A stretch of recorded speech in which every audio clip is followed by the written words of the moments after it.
भागवत जी में स्कंद कितने हैं? 12। अध्याय कितने हैं? 335।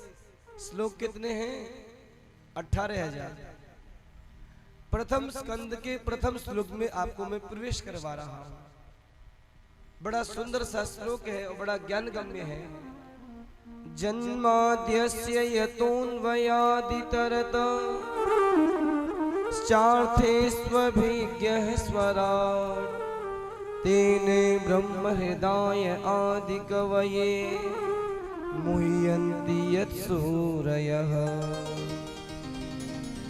तेजो वारिमृदां यदा विनिमयो यत्र त्रिसर्गो मृषा धाम्ना स्वेन सदा निरस्तकुहकम् सत्यं परं धीमहि। जिसके जन्म के कारण ये पृथ्वी स्थित है, चलायमान है और संग्रहण को प्राप्त हो रही है, जो इस जगत का आदि कारण है, जिसके भूभृंग मात्र से प्रलय हो जाती है, उन परमपिता परमात्मा को यहाँ पर प्रणाम किया है। लेकिन समझना ये है, यहाँ पर परमपिता परमात्मा को नाम लेकर प्रणाम नहीं किया। सत्यम परम धीमहि, सत्य को प्रणाम किया है।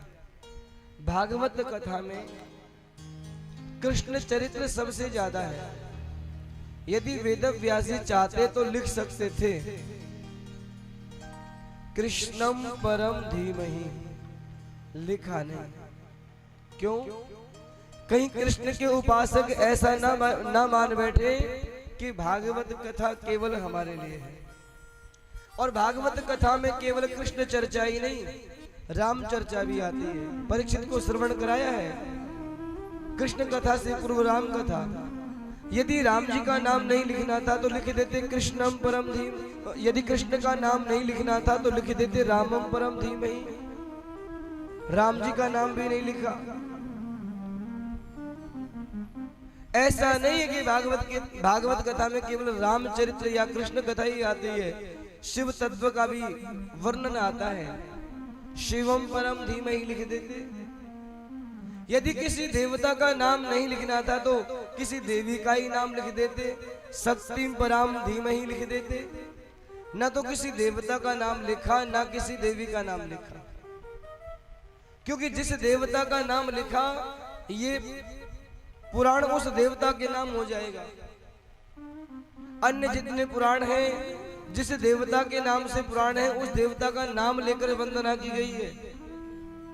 लेकिन पहला श्लोक है, मंगलाचरण कर रहे, किसी भी देवता का नाम नहीं गा रहे। सत्यम परम धीमहि, क्या कहा? सत्य को प्रणाम कर रहे हैं। सत्य को प्रणाम क्यों किया?